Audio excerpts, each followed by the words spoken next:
If one of your biggest complaints in poker is always, oh, I never win when I'm supposed to win. Why is everybody else winning so much? And I know so much more than they do, but I never win when I'm supposed to win.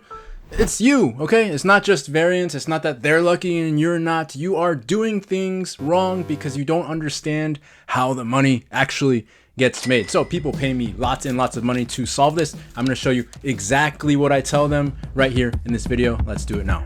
When I started playing poker, oh my God, 25 years ago when I started playing poker, we were all terrible and there were no resources for how to get better, improve at the game. So anybody who knew anything about a range or a betting strategy was making tons and tons of money. And so as the game progressed, what happened is that those of us who were there, we learned that, oh, okay, if we just get good enough strategically, we don't really have to deal with a lot of the emotional ups and downs of the game, because when you're just crushing everybody all the time for huge amounts of money and the money in the bank account just keeps going up, right? You just get this idea that like, okay, I just need to learn more.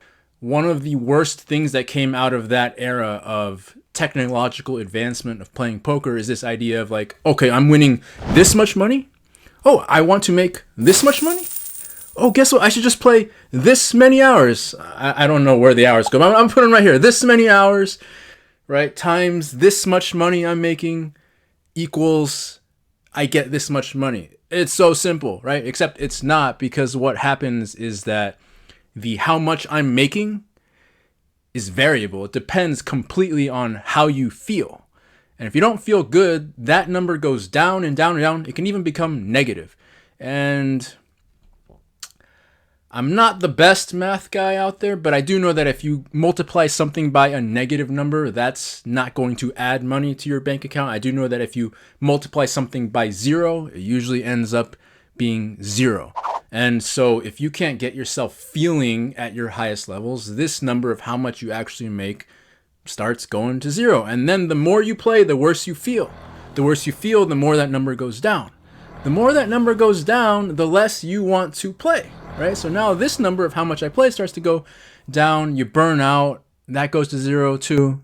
So it's not just this simple formula of I make this much, I play this much, this is how much money I get at the end of the year. Maybe that's how it was 20 years ago because the games were so good.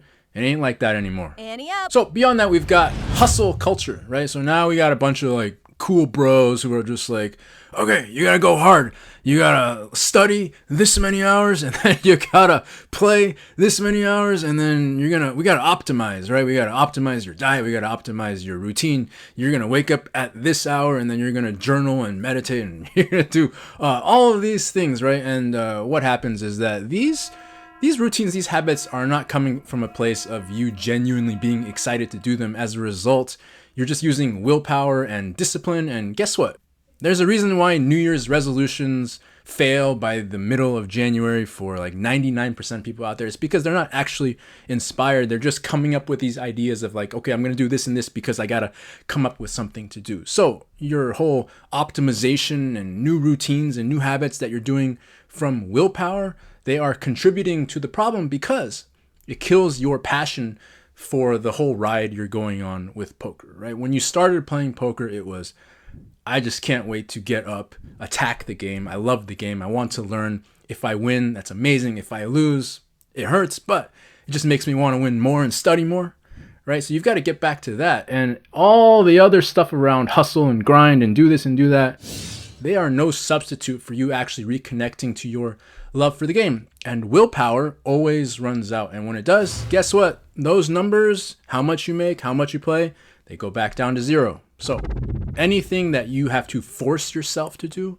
to get yourself to do, get rid of it. So I'm guessing your morale might be a little low right now because I just told you that all the stuff that you're doing doesn't work, but it's okay because you already knew that, right? You already deep down knew that you can't just study and study and study, because if that worked, you'd be rich, right? And you can't just hustle and hustle and hustle and grind, because if that worked, you'd already be rich. You wouldn't have made it this far in the video. You would have seen the first thing I said and be like, nope, don't need it. But here we are, right? So if you're not going to use willpower and discipline, you're not going to use these formulas around I make this much and I play this much. Well, what do? Okay, number one highest priority always is making sure that you are in the state that you need to be in so that your win rate is as high as possible, right? Because you really have multiple win rates. You have the amount that you win when you're feeling great, when you're present, you're connected, you're able to easily pay attention and take in all the information that's coming to you, right? And then you have a second, third, fourth win rate. They're all going lower and lower, lower. The more disconnected, the more unpresent you become, the more that you start squashing your emotions, not being able to recognize you're having them. The more you do all those things, the more your win rate goes down. So this is the only formula that you need to care about. How can I get myself feeling how I need to feel to be up here where my hourly rate, where my per hand count is amazing, right? And then from there, how can I get myself to be in that place where I'm just really enjoying playing the game so much so that the volume is inevitable? Because there is nothing better than winning a bunch of money playing a game that you love, right? I did it for 20 years, right? There is nothing better and more exciting than just crushing people playing a game that you love while feeling really, really good and enjoying yourself playing your game the whole time. All right, so you can do all those things, get into that present state that you need to be in, play from that place, trusting your instincts, doing what you know feels right. You don't ever have to set goals around, I need to play this much, because you're going to exceed it just because there's nothing else you'd rather be doing. That's where you got to go. If you don't do that, if you prioritize all this other stuff, you're always going to feel like, oh, I never win when I'm supposed to win. That's on you. You're playing the wrong game. So that's the deal. You want all the money and you don't currently have all the money? Change the way that you think you're supposed to get the money and execute it with as much enthusiasm and belief as you've been executing the wrong thing, so that you'll go just as fast in the direction that you've been wanting to go. So if you want to make sure this happens, there's multiple ways you can do that. You can work with me directly, or just give me your freaking email address, man, so I can give you free shit. Do you know how much money people pay me for the stuff I put in my emails for free? God. And then people online, they're like, oh, but how do you do it? How do you do it? I'm like, I literally write about it every freaking day. Just go to the page, put your thing in the box. I will send it to you every day.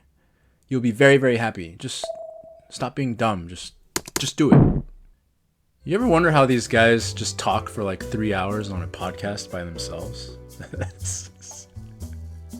Well, usually they'll have like a producer in the back who they like reference from time to time. That's what you're doing.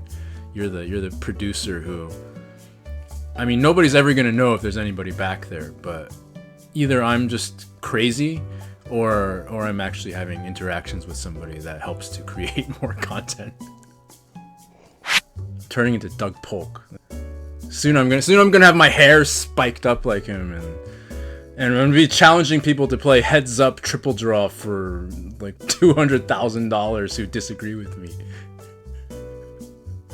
I'll make sure I challenge them to a game that I'm really good at that they don't know how to play, and then shame them publicly for a year until they do it.